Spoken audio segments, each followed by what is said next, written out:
कहानी ने ले लिया है ऐसा मोड़ जहां सच सिर्फ सच नहीं बल्कि तूफान बनकर फूटने वाला है। आर्य ने तय कर लिया है कि अब वह और झूठ नहीं जी सकता। लेकिन जैसे ही वह अपना सच बताने के लिए मुंह खोलता है, राजनंदिनी की आंखों में उठती है शक की आग और अनु के चेहरे पर उतर आता है ऐसा सदमा जो हमेशा के लिए सब कुछ बदल देगा। दोस्तों, कहानी आगे बढ़ती है। उस पल से जब आर्य ने खुद को आईने में देखा और पहली बार अपनी ही नजरों से डर गया, उसने महसूस किया कि अब सच छुपाने से कुछ नहीं होगा, क्योंकि अतीत ने दस्तक दे दी है। अनु की तबीयत खराब होने के बाद से आर्य का चैन, सुकून और नींद सब कुछ गायब हो चुका है। उसके दिल में बस एक ही डर है, कहीं अनु को सब कुछ याद ना आ जाए। उसे वो पल याद है जब अनु की धड़कनों ने तेज होकर जैसे राजनंदिनी का नाम पुकारा था। आर्य समझ चुका है कि अब उसका अतीत, राजनंदिनी और उसका झूठ सब मिलकर उसकी किस्मत का फैसला करने वाले हैं। वहीं दूसरी तरफ अनु बेहोशी की हालत में हॉस्पिटल के बिस्तर पर लेटी होती है, लेकिन उसका मन किसी और दुनिया में पहुंच चुका है। वो आंखें बंद होते हुए भी देख रही है शादी के मंडप में जलती आग को, सुहाग के गीत, आर्य से मिलती नजरें और फिर वही चीख, वही हादसा। अनु का हाथ कांप उठता है, उसकी सांसें तेज हो जाती हैं, क्योंकि जो कुछ भी वह देख रही है वो सपना नहीं है, वो उसका अपना बीता हुआ जीवन है। अनु को फुसफुसाहट सुनाई देती है, अनु, तुम वापस आ गई हो, अपने अधूरे बदले को पूरा करने। यह आवाज और कोई नहीं बल्कि राजनंदिनी की आत्मा की है। आर्य के घर में इस वक्त चल रही है एक शानदार पार्टी, लेकिन उसके दिल में तूफान मचा हुआ है। वह सब मेहमानों के सामने मुस्कुरा तो रहा है, लेकिन उसके माथे पर साफ दिख रहा है डर का पसीना। तभी उसका फोन बजता है। स्क्रीन पर लिखा होता है अनु रिगेन्ड कॉन्शियसनेस। आर्य का चेहरा पीला पड़ जाता है, उसके पैर लड़खड़ा जाते हैं।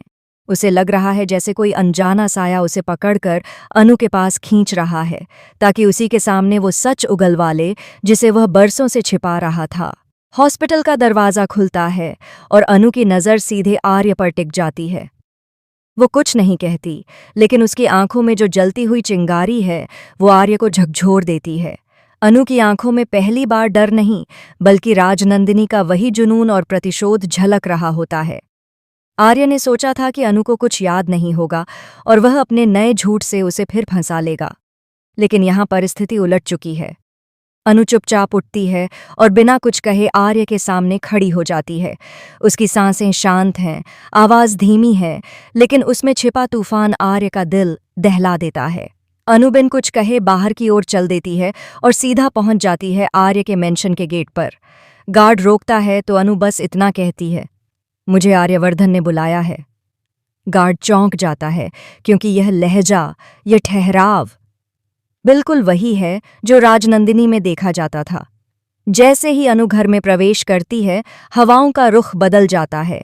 वहां मौजूद हर चीज, हर कोना, हर दीवार जैसे अनु को पहचानने लगती है।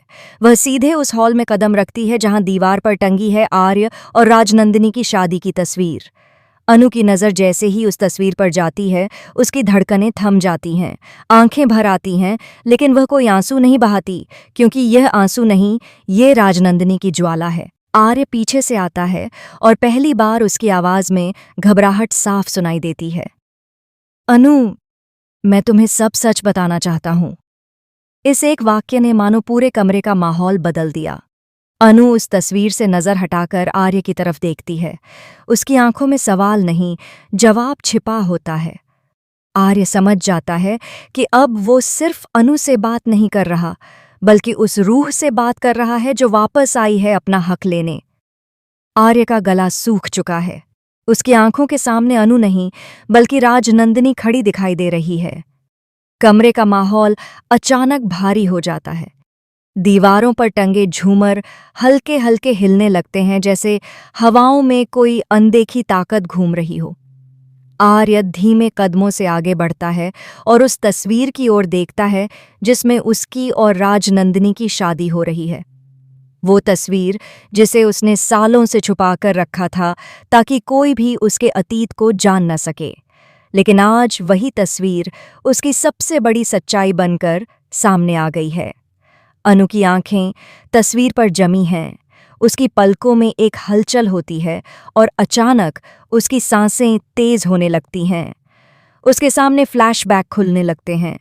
दोबारा वही शादी, वही आग के फेरे, वही प्यार भरी नजरें, और फिर अचानक वही धोखा, वह फाइल, वो चीख और मौत का वो आखिरी पल। अनु का सीना धड़क रहा है, लेकिन उसके चेहरे पर डर नहीं, बल्कि भयंकर क्रोध की छाया उतर आती है। आर्य यह सब देखकर समझ जाता है कि अब कुछ भी छुपा पाना नामुमकिन है। हाँ, ये सच है। आर्य की आवाज कांपती है। मेरी शादी हो चुकी थी, राजनंदिनी नाम की लड़की से। मैं उससे प्यार करता था। अनु उसकी आंखों में घूर कर देखती है, जैसे उसकी आत्मा को भी पढ़ लेना चाहती हो। आर्य आगे कहता है, वो एक हादसे में चली गई। पर जैसे ही वह झूठ बोलता है, अनु की आंखों में तेज चमक उठती है। वह साफ साफ देख सकती है कि आर्य कुछ छुपा रहा है। अनु धीरे से बोलती है, आवाज धीमी पर नुकीली। और उस हादसे के पीछे कौन था, आर्यवर्धन? इस सवाल ने आर्य की रूह तक हिला दी। उसका पूरा शरीर जैसे सुन्न हो गया। उसे वो पल याद आने लगा जब उसने राजनंदिनी के हाथ से वो फाइल छीनी थी। वो आंखें जो उसकी ओर देख रही थीं, आरोप लगाती हुईं, जैसे कह रही हूं कि तुमने मुझे नहीं, मेरे विश्वास को मारा है। आर्य की सांसें टूटती हैं, लेकिन वो मजबूर है कुछ बोलने के लिए।